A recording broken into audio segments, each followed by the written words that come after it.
to turn the tide ahead of the midterm elections in November. Today, talking up his proposal to increase the minimum wage. It's one of the major policy pitches he laid out last night in the State of the Union address, part of a packed agenda aimed at rebuilding his political standing and reinvigorating the Democratic base.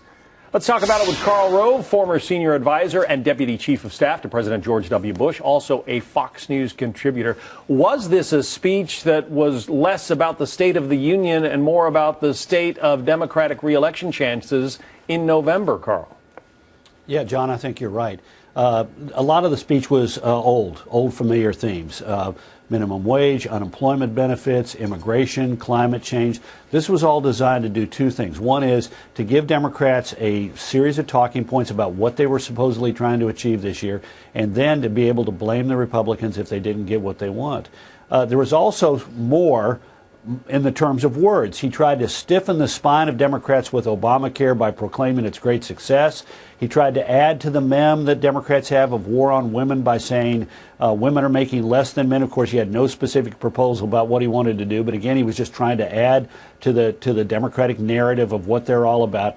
The new that was in the speech was relatively small and very unimpressive and probably mostly unachievable except by executive action. But even then, like the MyRIA, which is some kind of new retirement device. The White House fact sheet says it's going to be a vehicle so people can invest in U.S. treasuries and they can have a government guarantee on the value of their retirement account. I'm not certain how the Treasury Department can do that by executive order or by fiat without the United States Congress saying, yes, we will give you the ability to give a federal guarantee for this just like we do for bank accounts. I mean, I don't know exactly how you can do that, and a lot of the new was along those lines. Yeah, there was a question about that. There was also this moment when he talked about bypassing Congress. I want to play this for you and then talk a little bit about it on the other side.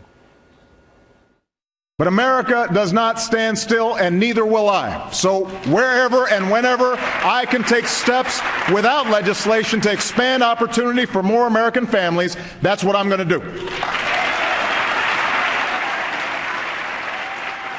I found it kind of odd there, Karl. He's talking about bypassing Congress to put programs, or you might say laws, into place. It wouldn't be an actual law without an act of Congress, but he's talking about bypassing Congress, and Congress gives him an ovation. Well, the Democratic side of the House chamber rose. The Democratic senators and House members present rose, but there was nobody standing up on the right side of the House. Look, I want to be precise about this. A president, regardless of party, does have executive authority. Sure. The question is, their executive orders, are they based in statute? That is to say, has the law said to the president, you have discretion to act in this instance? And so the test of what the president's going to do in using his pen, as he so famously said yesterday, is whether or not the actions that he takes are statutorily based. And the problem with this president is he doesn't seem to care what the law has to say. There's no statutory authority for a president to exempt an entire class of people from immigration law enforcement. And yet he did it. There's no provision in the Affordable Care Act that gives him the ability to unilaterally suspend the employer mandate. But he did it. And so the real test is going to be, is the president going to take the authority that he has to temporarily take an action under statute that could be reversed by a future president, or is he going to simply say, if Congress doesn't do what I want it to do, I don't care what the law says, I don't care what the statute says, I don't care if there's no power for me to do this, I'm going to do it, and then dare somebody to take me to court and hope that my new appointees that I've jammed on and packed the D.C. Circuit Court of Appeals uphold me and that the Supreme Court doesn't take the case. So we'll see how it plays out. I think frankly, it's more bluster and bluff than it is reality, but we'll see. Yeah, we already are. Well, the president has already taken off from Andrews Air Force Base. He's hitting the road on one of these post-State of the Union speaking tours that every president does. But it's been pointed out, what's interesting about where he's not going are the states that have Democratic senators facing re-election this year, states in which, Republican, Mitt Romney won the last time around. He's not going to places like that to buck up those senators. Why?